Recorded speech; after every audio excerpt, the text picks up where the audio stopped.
Viewers welcome back in our program जी doctor साहब हुण असीं प्रोग्राम नूं अपने प्रोग्राम नूं होर अगे वधांदे हां। साडे दर्शकां नूं आईआं ईमेल ते मैसेज नूं पढ़ के साडे कोल पहला फेसबुक मैसेज आया है ਆਸਟ੍ਰੇਲੀਆ ਸਿਡਨੀ ਤੋਂ ਵੀਰ ਉਪਜੀਤ ਸਿੰਘ ਜੀ ਦਾ। ਇਹ ਲਿਖਦੇ ਹਨ, ਪਿਆਰੇ ਡਾਕਟਰ ਸਾਹਿਬ, ਵਾਹਿਗੁਰੂ ਜੀ ਕਾ ਖਾਲਸਾ ਵਾਹਿਗੁਰੂ ਜੀ ਕੀ ਫਤਿਹ।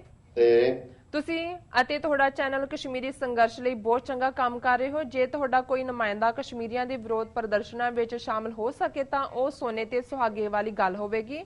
ਮੈਂ ਕਿਸੇ ਵੱਖਰੇ ਮਸਲੇ ਸੰਬੰਧੀ ਲਿਖ ਰਿਹਾ ਹਾਂ। ਮੈਂ ਵੀਰ ਅਮਰਵੀਰ ਸਿੰਘ ਦੀ ਇੰਟਰਵਿਊ ਦੇਖੀ ਸਰਦਾਰ ਜਗਮੋਹਨ ਸਿੰਘ ਰਾਇਨਾ ਨਾਲ ਤੇ ਮੀਡੀਆ ਬਲੈਕ ਆਊਟ ਦੀ ਗੱਲ ਨੇ ਮੇਰਾ ਧਿਆਨ ਖਿੱਚਿਆ। ਮੈਂ ਸੋਚਦਾ ਸੀ ਕਿ ਮੀਡੀਆ ਬਲੈਕ ਆਊਟ ਸਿਰਫ 1984 ਘੱਲੂਘਾਰੇ ਵਰਗੀ ਸਥਿਤੀ ਵਿੱਚ ਹੀ ਲਾਗੂ ਕੀਤਾ ਜਾ ਸਕਦਾ ਹੈ। ਇੱਕ ਟੈਸਟ ਵਜੋਂ ਮੈਂ ਗੂਗਲ ਤੇ ਸਰਚ ਕਰਕੇ ਦੇਖਿਆ, ਸਕਰੀਨਸ਼ਾਟ ਵੀ ਭੇਜ ਰਿਹਾ ਹਾਂ। ਪਹਿਲਾਂ ਤਾਂ ਮੈਂ ਕਸ਼ਮੀਰ ਵਿੱਚ ਵਰਤੇ ਜਾਂਦੇ ਹਥਿਆਰਾਂ ਸੰਬੰਧੀ ਸਰਚ ਕੀਤੀ, ਜਿਹੜਾ ਇੱਕ ਸਹੀ ਸਿੱਟਾ ਦੇਖਿਆ ਉਹ ਉਸ ਵੈਬਸਾਈਟ ਤੋਂ ਜਿਹੜੀ ਮੈਂ ਪਹਿਲਾਂ ਕਦੇ ਨਹੀਂ ਦੇਖੀ, ਕੁਇੰਟ। फिर मैं special ammunition used by Indian forces in Kashmir after Burhan Wani's death search किया। इंडियन मुख्तारा मीडिया विचों सिर्फ एक इंडियन एक्सप्रैस की स्टोरी सामने आई, वो भी तीजे नंबर ते सी। पहलियां दो विच अल जजीरा अते BBC सी। फिर मैं pellets used in rounds to control protest in Kashmir search किया ते ये गल सामने आई कि इंडियन मुख्तारा मीडिया विचों एक इंडियन एक्सप्रैस नूं छड्ड के किसी मीडिया ने भी इस बारे स्टोरी नहीं की। यह जानकारी का योग है, पर यह चाणक्य एक कदम अगे हन दुनिया नालों। अंत नूं गल इत्थे आके मुकदी है कि सानूं साडे मीडिया वालों जो भी असीं कर सकते हाँ, इन्हां स्टोरीज नूं वध तों वध लोकां नाल साझा करना चाहिए है। जानकारी की अज तां बहुतात है, पर मसला सही विश्लेषण का है तां जो दुध का दुध अते पानी का पानी किया जा सके। डॉक्टर साहब अपना काम जारी रखो, साडी कौम नूं तुहाडे जे हज़ारां दी लोड़ है। धन्नवाद जी डॉक्टर साहब। वीर उपजीत सिंह जी का बहुत बहुत शुक्रिया। उन्होंने सानू सिडनी आस्ट्रेलिया तो लिखे जी। उन्होंने लिखत अपने आप दे विच ही सैल्फ एक्सप्लेनेटरी हुंदी है, क्योंकि वो पूरे सबूतां तहत गल करते हैं जी। ਉਹਦੇ ਚ ਉਹਨਾਂ ਨੇ ਸ਼ੁਰੂਆਤ ਦੇ ਵਿੱਚ ਇਹ ਕਿਹਾ ਵੀ ਸਾਨੂੰ ਸਾਡੇ ਨੁਮਾਇੰਦੇ ਜਿਹੜੇ ਨੇ ਕਸ਼ਮੀਰੀ ਪ੍ਰੋਟੈਸਟ ਜਾਣੇ ਚਾਹੀਦੇ ਨੇ। ਪਿਛਲੇ ਹਫਤੇ ਜਦੋਂ ਐਤਵਾਰ ਉਹਨਾਂ ਦਾ ਪ੍ਰੋਟੈਸਟ ਸੀ 12 ਤੋਂ 3 ਯੂਨਾਈਟਿਡ ਨੇਸ਼ਨਸ ਦੇ ਬਾਹਰ, ਕੁਦਰਤੀ ਉਹੀ ਟਾਈਮ ਸੀ ਜਦੋਂ ਕਿ ਜਨਰਲ ਲਾਭ ਸਿੰਘ ਉਹਨਾਂ ਦੀ ਯਾਦ ਦੇ ਵਿੱਚ ਗੁਰਦੁਆਰਾ ਸਾਹਿਬ ਰਿਚਮੰਡ ਹਿੱਲ ਨਿਊਯਾਰਕ ਦੇ ਵਿੱਚ ਸਮਾਗਮ ਸੀ। ਲੇਕਿਨ ਅਸੀਂ ਇਸ ਗੱਲ ਨੂੰ ਯਕੀਨੀ ਬਣਾਇਆ और श्रोमणी अकाली दल अमृतसर के नुमाइंदे, उन्होंने यूथ विंग और उन्होंने होर भी बहुत सारे मैंबर उस प्रोटेस्ट के शामिल हुए जी। और मैं देख रहा सी कि कश्मीर एसोसीएशन के डॉक्टर फाई वालों जी प्रैस रिलीज सी, उहदे च भी उन्होंने पिक्चर्स दे विच भी सिख खड़े सन और उन्होंने सिखां का जिक्र भी किया। आने वाले दिनों भी उन्होंने बिल्कुल ठीक राय है। और मैं जिवें पहले सैगमेंट दे विच भी ये कहा कि जिस किस्म का माहौल सब कॉन्टीनेंट दे विच बन रहा है, सानू सारियां नूं एक दूसरे दे नाल मिल के जिस दे विच दलित, मुसलमान, ईसाई और आज़ादी पसंद तहरीकां दे विच खास तौर पर मैं समझदा भी जिवें कश्मीरियां ने हौसला विखाया, नागियां ने लंबा वक्त नागे लड़ते रहे, लेकिन जिस तरीके नाल गलबात दे नां थल्ले 17-18 साल जिहड़ा है वो बिल्कुल नागियां नूं उन्होंने इनएक्टिव कर दिता। और मेरा ये फियर है भी जिस नागा फैक्शन के नाल इन्होंने समझौता किया, उन्होंने 82 साल का बजुर्ग आगू पिछले दिनों दिल्ली चढ़ाई कर गए। तो मैनू लगता है कि भाई ये उहदे नाल ही उन्होंने समझौते का भी हाल उहदे कुछ नहीं सी, एवें स्टोरीज प्लाट हो रही सी जी उन्होंने अपना पासपोर्ट कैरी करने की इजाजत होएगी। दूजे मैनू कई ने स्टोरी भेजी भी कि देखो जी ये उन्होंने अपना पासपोर्ट, मैं कहा जी कश्मीरिया का झंडा भी डिफरेंट है, अपना है जी। जम्मू कश्मीर का जिथे भी चीफ मिनिस्टर या ऑफिशियल्स जाते हैं तिरंगे के नाल झंडा भी जिहड़ा कश्मीरिया का, मैं कहा देख लो उन्होंने तो पासपोर्ट दिता, वो भी अजे इन्हां दी स्पैकुलेशन है। मैनू लगता है भी नागियां च दोबारा जिहड़ी है मूवमेंट खड़ी होएगी, क्योंकि 17-18 साल उन्होंने इन्होंने बिल्कुल जिहड़ा वो साहसतहीन कर दिता। इस तरह मैं समझदा भी दलित फैक्टर बहुत वड्डे उभार दे नाल सामने आ रहा है। और इस चों ही असीं इवन जिन्होंने माओवादी हुण कहंदे ने नक्सलवादी, ये फैक्टर भी खड़ा हो रहा। सो कुल मिला के जिथे असीं सब कॉन्टीनेंट दे विच ਜਿਹੜੀਆਂ ਇਹ ਸ਼ਕਤੀਆਂ ਨੇ ਜਿਹੜੀਆਂ ਕਿ ਬ੍ਰਾਹਮਣਵਾਦ, ਹਿੰਦੂਤਵਾਦ, ਜਿਹੜੀ ਸੈਂਟਰਲ ਹੈਜੇਮਨੀ ਹੈ ਉਸ ਦੇ ਖਿਲਾਫ ਸਿਰ ਚੁੱਕ ਰਹੀਆਂ ਔਰ ਸੰਗਠਿਤ ਤੌਰ ਦੇ ਉੱਤੇ ਜਿਹੜੇ ਨੇ ਉਹ ਸਫਰ ਕੀਤਾ ਉਹਨਾਂ ਨੇ ਇਹਨਾਂ ਦੇ ਹੱਥਾਂ ਦੇ ਵਿੱਚ ਸੈਂਟਰਲਾਈਜ਼ਡ ਫੋਰਸਿਸ ਦੇ। ਸੋ ਜਿਹੜੀ ਗੱਲ ਵੱਲ ਇਹਨਾਂ ਨੇ ਫੋਕਸ ਕੀਤਾ ਮੀਡੀਆ ਬਲੈਕਆਊਟ ਜੀ, ਕਿਉਂਕਿ ਸਰ ਜਗਮੋਹਨ ਸਿੰਘ ਰੈਣਾ ਜਿਹੜੇ ਕਿ ਕੋਆਰਡੀਨੇਸ਼ਨ ਕਮੇਟੀ ਜੰਮੂ ਕਸ਼ਮੀਰ ਗੁਰਦੁਆਰਿਆਂ ਦੀ ਸਿੱਖਾਂ ਦੀ ਉਸ ਦੇ ਚੇਅਰਪਰਸਨ ਨੇ, ਉਹ ਸਗੋਂ ਅਸੀਂ ਕੋਸ਼ਿਸ਼ ਕਰ ਰਹੇ ਸੀ ਇਸ ਦੌਰਾਨ ਕਸ਼ਮੀਰ ਵਾਦੀ ਦੇ ਵਿੱਚ ਵੀ ਕੁਝ ਕੰਟੈਕਟ ਸਾਨੂੰ ਜਿਹੜੇ ਮਿਲੇ, ਲੇਕਿਨ ਕਿਉਂਕਿ ਅਜੇ ਵੀ ਉੱਥੇ ਨਾ ਇੰਟਰਨੈਟ ਸਰਵਿਸ, ਨਾ ਫੋਨ ਸਰਵਿਸ, ਨਾ ਕੋਈ ਪ੍ਰਿੰਟ ਨਿਊਜ਼ਪੇਪਰ, ਇਹ ਉੱਥੇ ਬਿਲਕੁਲ ਬੈਨ ਨੇ। ਤੇ ਅਸੀਂ ਚਾਹੁੰਦੇ ਸੀ ਕਿ ਈਵਨ ਘਾਟੀ ਚੋਂ ਜਿਹੜਾ ਉਹ ਸਿੱਖਾਂ ਦੇ ਨਾਲ ਜਿਹੜੇ ਸਿੱਖ ਨੁਮਾਇੰਦੇ ਨੇ ਗੱਲਬਾਤ ਕਰ ਸਕੀਏ। ਪਰ ਸਾਨੂੰ ਇਸ ਗੱਲ ਦੀ ਖੁਸ਼ੀ ਹੈ ਕਿ ਭਾਵੇਂ ਬਹੁਤ ਸਾਰੀਆਂ ਖਬਰਾਂ ਬਲੈਕਆਊਟ ਕੀਤੀਆਂ ਹੋਈਆਂ ਨੇ ਉੱਥੋਂ, ਲੇਕਿਨ ਇਹ ਸਾਡੀ ਜਾਣਕਾਰੀ 'ਚ ਹੈ ਵੀ ਉੱਥੋਂ ਦੇ ਸਿੱਖ ਨੌਜਵਾਨ ਜਿਹੜੇ ਨੇ ਕਸ਼ਮੀਰ ਵਾਦੀ ਦੇ ਵਿੱਚ ਉਹ ਵੀ ਆਪਣੇ ਕਸ਼ਮੀਰੀ ਭਰਾਵਾਂ ਦੇ ਨਾਲ, ਮੁਸਲਮਾਨ ਭਰਾਵਾਂ ਦੇ ਨਾਲ ਪ੍ਰੋਟੈਸਟ ਦੇ ਵਿੱਚ ਸ਼ਾਮਲ ਹੋਏ ਨੇ ਔਰ ਥਾਂ ਥਾਂ ਇਹ ਆਵਾਜ਼ ਜਿਹੜੀ ਹੈ ਉਹ ਬੁਲੰਦ ਆਵਾਜ਼ 'ਚ ਹੈ। ਸ਼੍ਰੋਮਣੀ ਅਕਾਲੀ ਦਲ ਅੰਮ੍ਰਿਤਸਰ ਨੇ ਤਾਂ ਅਰਦਾਸ ਦਿਵਸ ਮਨਾਇਆ ਹੀ ਕਸ਼ਮੀਰੀਆਂ ਦੇ ਲਈ ਔਰ ਉਹਨਾਂ ਦੀ ਆਜ਼ਾਦੀ ਲਈ, ਔਰ ਮੈਂ ਦੇਖ ਰਿਹਾ ਸੀ ਕਿ ਦਲ ਖਾਲਸਾ ਵੱਲੋਂ ਕਾਲ ਦਿੱਤੀ ਗਈ ਹੈ 2 ਦਿਨ ਬਾਅਦ ਜਲੰਧਰ ਦੇ ਵਿੱਚ ਉਹ ਪ੍ਰੋਟੈਸਟ ਵੀ ਕਰਨਗੇ ਔਰ ਉਸ ਤੋਂ ਬਾਅਦ ਇੱਕ ਸਮਾਗਮ ਵੀ ਇਸ ਸੰਬੰਧੀ ਉਹਨਾਂ ਨੇ ਆਯੋਜਿਤ ਕੀਤਾ। ਔਰ ਅਸੀਂ ਬਿਲਕੁਲ ਜਿੱਥੇ ਇਸ ਇਸ਼ੂ ਦੀ ਇੰਪੋਰਟੈਂਸ ਨੂੰ ਸਮਝਦੇ ਹਾਂ ਜੀ, ਅਸੀਂ ਜਿਵੇਂ ਉਹਨਾਂ ਨੇ ਕਿਹਾ ਵੀ ਚਾਣਕਿਆ 10 ਕਦਮ ਅੱਗੇ ਹੈ, ਇਹਦੇ 'ਚ ਕੋਈ ਸ਼ੱਕ ਨਹੀਂ ਹੈ।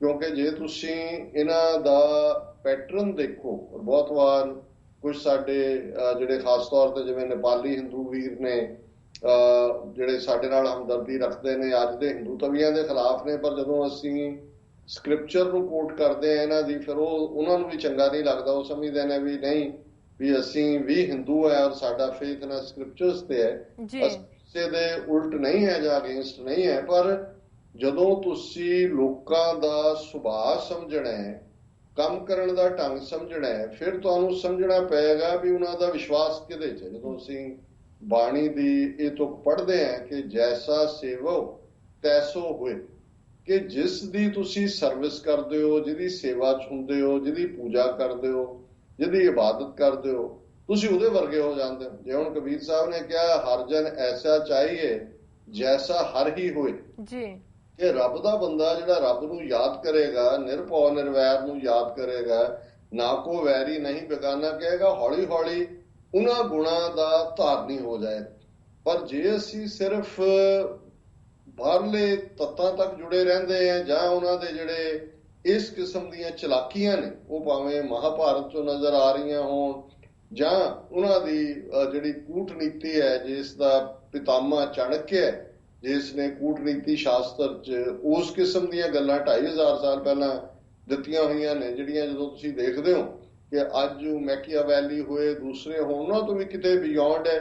ਉਹਨਾਂ ਦੇ ਜਦੋਂ ਅਸੀਂ ਕੁਝ ਤੱਤ ਦੇਖਦੇ ਹਾਂ, ਉਹਦੇ 'ਚ ਇਹ ਹੈ ਕਿ ਭਾਈ ਜਿਹੜਾ ਰਾਜਾ ਹੈ ਉਹ ਆਪਣੇ ਵਿਰੋਧੀ ਨੂੰ ਖਤਮ ਕਰਨ ਲਈ ਸਾਮ ਦਾਮ ਦੰਡ ਭੇਦ ਦੇ ਹਥਿਆਰ ਨਿਸ਼ੰਗ ਹੋ ਕੇ ਵਰਤੇ। ਉਹਨੂੰ ਕੋਈ ਮੋਰਲ ਕੁਐਲਮਸ ਨਹੀਂ ਹੋਣੇ ਚਾਹੀਦੇ।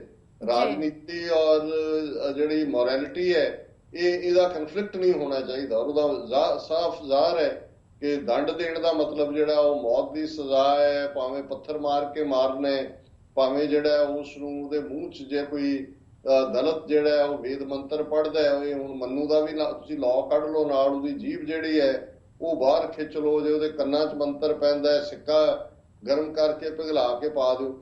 ਔਰ ਉਸ ਦੇ ਵਿੱਚ ਇੱਕ ਇਹ ਹਿੱਸਾ ਹੈ ਕਿ ਵੀ ਝੂਠ ਜਿਹੜਾ ਹੈ ਉਹ ਬਹੁਤ ਉੱਚੀ ਬੋਲੋ, ਇੰਨਾ ਵੱਡਾ ਝੂਠ ਬੋਲੋ ਕਿ ਲੱਗੇ ਹੀ ਨਾ ਵੀ ਇਹ ਝੂਠ ਨਹੀਂ ਹੋ ਸਕਦਾ, ਫਿਰ ਬਾਰ-ਬਾਰ ਬੋਲੋ। ਔਰ ਜਿੱਥੇ ਤੁਹਾਨੂੰ ਲੱਗਦਾ ਹੈ ਕਿ ਵੀ ਤੁਸੀਂ ਆਪਣੇ ਇਹ ਵੀ ਪ੍ਰਗਟਾ ਕਰਦੇ ਆ ਕਿ ਜੀ ਦੇਖੋ ਅਸੀਂ ਝੂਠੇ ਨਹੀਂ ਹੈ, ਫਿਰ ਮੈਂ ਉਹ ਅਸ਼ਵਥਾਮਾ ਦੀ ਕਹਾਣੀ ਜਿਹੜੀ ਇਹਨਾਂ ਦੀ ਆਪਣੀ ਕਹਾਣੀ ਹੈ ਕਿ ਭਾਈ ਕਿਵੇਂ ਭੀਸ਼ਮ ਪਿਤਾਮਾ ਨੂੰ ਮਾਰਨ ਲਈ ਜਿਹੜਾ ਅਸ਼ਵਥਾਮਾ ਦੇ ਮਰਨ ਤੋਂ ਬਿਨਾਂ ਨਹੀਂ ਸੀ ਮਰਦਾ, ਯੁਧਿਸ਼ਟਰ ਨੇ ਝੂਠ ਬੋਲਿਆ। ਪਹਿਲਾਂ ਉਹਨੇ ਉੱਚੀ ਜਿਹੀ ਕਿਹਾ ਅਸ਼ਵਥਾਮਾ, ਫਿਰ ਹੌਲੀ ਜਿਹੀ ਕਿਹਾ ਮਰ ਗਿਆ, ਕਿਉਂਕਿ ਉਹਨਾਂ ਨੇ ਇੱਕ ਹਾਥੀ ਦਾ ਨਾਂ ਅਸ਼ਵਥਾਮਾ ਰੱਖ ਕੇ, ਔਰ ਉਹਨਾਂ ਨੇ ਕਿਹਾ ਦੇਖੋ ਜੀ ਯੁਧਿਸ਼ਟਰ ਨੇ ਵੀ ਝੂਠ ਨਹੀਂ ਬੋਲਿਆ, ਉਹਨੇ ਵੀ ਕਿਹਾ ਜਦੋਂ ਹਾਥੀ ਪਰ ਕਿਹਾ ਇੰਨਾ ਕੁ ਹੌਲੀ ਕਿ ਉਹ ਭੀਸ਼ਮ ਪਿਤਾਮਾ ਨੂੰ ਨਹੀਂ ਸੁਣਿਆ।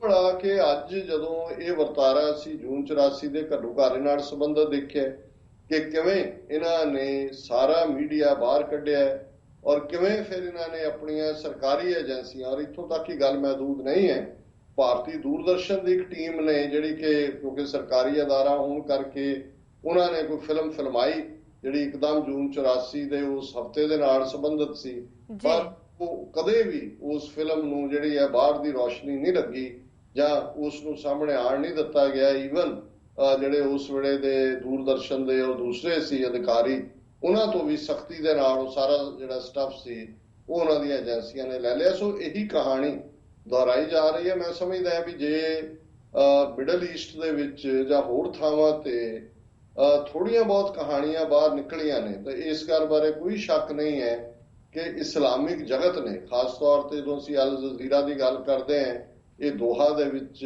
ਕਤਰ ਦੇ ਵਿੱਚ ਇਸ ਦੀ ਸ਼ੁਰੂਆਤ ਹੁੰਦੀ ਹੈ ਛੋਟੀ ਜਿਹੀ ਥਾਂ ਤੋਂ।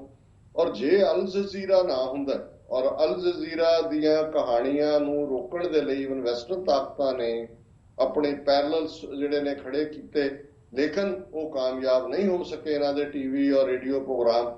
ਔਰ ਅੱਜ ਵੀ ਜੇ ਕਸ਼ਮੀਰ ਦੇ ਹਵਾਲੇ ਨਾਲ ਵੀ ਕੋਈ ਖਬਰ ਬਾਹਰ ਨਿਕਲੀ ਹੈ, ਅਲ ਜਜ਼ੀਰਾ ਨੂੰ ਹੀ ਫਿਰ BBC, ਕਿਉਂਕਿ ਉਹ ਵੀ ਕੰਪੀਟੀਸ਼ਨ 'ਚ ਹੈ, ਉਹ ਇਹ ਇਗਨੋਰ ਨਹੀਂ ਕਰਨਾ ਚਾਹੁੰਦਾ ਕਿ ਭਾਈ ਕੋਈ ਚੀਜ਼ ਅਲ ਜਜ਼ੀਰਾ ਦੇ ਰਿਹਾ BBC ਨਹੀਂ ਦੇ। ਲੇਕਿਨ ਇੰਡੀਅਨ ਮੀਡੀਆ 'ਚ ਇੱਕ ਇੰਡੀਅਨ ਐਕਸਪ੍ਰੈਸ ਨੂੰ ਛੱਡ ਕੇ ਉਹ ਵੀ ਬੇਸ਼ੱਕ ਖਬਰ ਇੱਕ ਪਾਸੜ ਕਦੀ ਕਦਾਈ ਇੱਧਰਲੀ ਉੱਧਰਲੀ ਵੀ ਲਾ ਦਿੰਦੇ ਨੇ, ਪਰ ਉਹਨਾਂ ਦੀ ਨੀਤੀ ਜਿਸ ਨੂੰ ਕਦੇ ਗੋਇਨਕਾ ਨੇ 84 ਤੋਂ ਬਾਅਦ ਜਿਸ ਤਰੀਕੇ ਨਾਲ ਸਾਡੀ ਮੂਵਮੈਂਟ ਦੇ ਅਗੇਂਸਟ ਵੀ ਇਹ ਭੁਗਤੇ।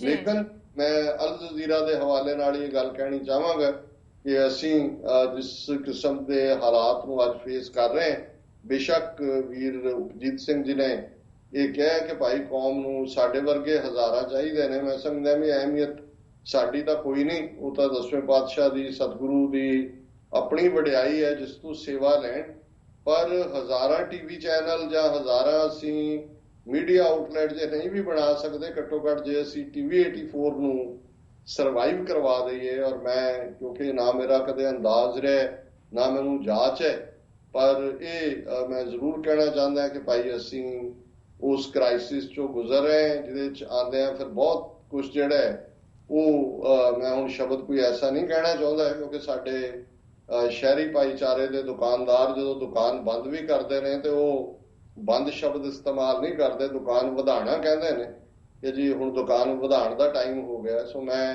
ਇਹ ਜ਼ਰੂਰ ਕਹਿਣਾ ਚਾਹਾਂਗਾ ਵੀ ਇਸ ਤੋਂ ਪਹਿਲਾਂ ਕਿ TV 84 ਵਧਾਉਣ ਦਾ ਟਾਈਮ ਆ ਜਾਏ ਜੀ, ਇਸ ਨੂੰ ਅਸੀਂ ਜ਼ਰੂਰ ਸਰਵਾਈਵ ਕਰਵਾਈਏ। ਔਰ ਹਾਲਾਂਕਿ ਸਾਡੇ ਬਹੁਤ ਸਾਰੇ ਵੀਰ ਭੈਣਾਂ ਹਮਦਰਦੀ ਰੱਖਦੇ ਨੇ, ਮਦਦਗਾਰ ਵੀ ਨੇ, ਪਰ ਅਸੀਂ ਕੁਝ ਹੋਰ ਵੀ ਕਰਨਾ ਚਾਹੁੰਦੇ ਹਾਂ, ਪਰ ਹੁਣ ਹਾਲਾਤ ਜਿਹੜਾ ਸਾਡੇ ਕੋਲ ਐਗਜ਼ਿਸਟਿੰਗ ਸੈਟਅਪ ਹੈ ਇਸ ਨੂੰ ਵੀ ਸੰਭਾਲਣ ਜੋਗੇ ਨਹੀਂ ਨੇ। ਔਰ ਵੀਰ ਉਪਜੀਤ ਸਿੰਘ ਜੀ ਦਾ ਬਹੁਤ ਬਹੁਤ ਸ਼ੁਕਰੀਆ, ਉਹ ਬਹੁਤ ਹਮੇਸ਼ਾ ਐਡਮਾਇਰਿੰਗ ਟੋਨ ਰੱਖਦੇ ਨੇ, ਚੜ੍ਹਦੀ ਕਲਾ 'ਚ ਆਪ ਵੀ ਹੁੰਦੇ ਨੇ, ਸਾਨੂੰ ਵੀ ਚੜ੍ਹਦੀ ਕਲਾ 'ਚ ਰੱਖਦੇ ਨੇ। ਬਹੁਤ ਧੰਨਵਾਦ ਜੀ। ਡਾਕਟਰ ਸਾਹਿਬ ਇੱਥੇ ਲੈਣੇ ਆ ਬ੍ਰੇਕ। ਵਿਊਅਰਸ ਤੁਸੀਂ ਇਸ ਤਰ੍ਹਾਂ ਬਣੇ ਰਹੋ, ਮਿਲਦੇ ਆ ਆਫਟਰ ਦਿਸ ਸ਼ਾਰਟ ਬ੍ਰੇਕ।